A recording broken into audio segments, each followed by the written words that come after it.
ઉત્તરાખંડના ચમોલીમાં ભારે વરસાદથી રસ્તા ધોવાયા, ખેડૂતના પાકને મોટું નુકસાન. ઉત્તરાખંડના ચમોલી જિલ્લામાં છેલ્લા કેટલાક દિવસોથી સતત ભારે વરસાદ વરસી રહ્યો છે, જેના કારણે અનેક ગામોમાં જનજીવન અસ્તવ્યસ્ત બન્યું છે. ખાસ કરીને ચમોલીના સિવાઈ ગામમાં ભારે વરસાદના કારણે મુખ્ય રસ્તા ધોવાઈ ગયા છે, જેના કારણે ગામના લોકો માટે આવન જાવન ખૂબ જ મુશ્કેલ બની ગઈ છે. ભારે વરસાદના કારણે ખેડૂતોના પાકને પણ મોટું નુકસાન થયું છે. ખેતરોમાં પાણી ભરાઈ જતા અને જમીન ધોવાઈ જતા અનેક ખેડૂતોના પાક બરબાદ થઈ ગયા છે. સ્થાનિક ખેડૂતો માટે આ પરિસ્થિતિ આર્થિક રીતે પડકારરૂપ બની છે. વરસાદના કારણે અનેક વિસ્તારોમાં ભૂસ્ખલન પણ નોંધાયું છે, જેના કારણે અનેક રસ્તાઓ બંધ થઈ ગયા છે.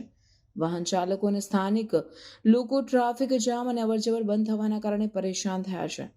અનેક સ્થળોએ રાહત અને બચાવ કામગીરી શરૂ કરવામાં આવી છે. સ્થાનિક પ્રશાસન દ્વારા લોકોને સુરક્ષિત સ્થળે રહેવાની સલાહ આપવામાં આવે છે અને તાત્કાલિક રાહત માટે ટીમો તૈનાત કરવામાં આવે છે. વરસાદ અને ભૂસ્ખલનના કારણે હાલ ચમોલી જિલ્લામાં જનજીવન પર ભારે અસર પડી છે અને લોકોમાં ભયનું વાતાવરણ છે.